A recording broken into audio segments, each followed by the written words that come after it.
দিয়ে শুনবেন বোঝার বিষয় ইহা আমার ইমান বৃদ্ধি পাওয়া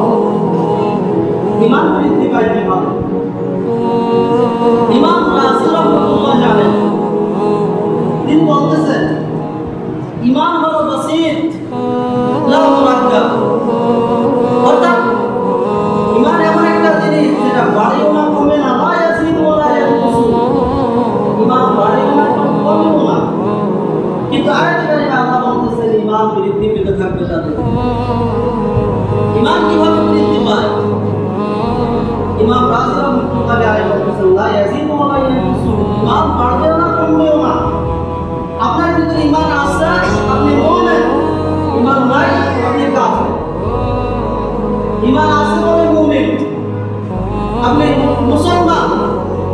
আপনার জানাজার নামাজ পড়া হবে মুসলমানদের কবরস্থানে আপনাকে কবর দেওয়া হবে দাফন করা হবে আর আপনার যখন ইমান থাকবে না আপনি বেঈমান কাফের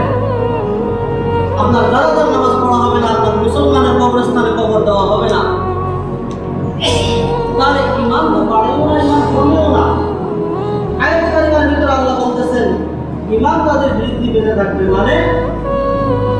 আপনি উদাহরণটা ধরে নেন আপনাদের সকলের মোবাইলে ব্যাটারি আছে না নাই ব্যাটারি ছাড়া তো মোবাইল চলে না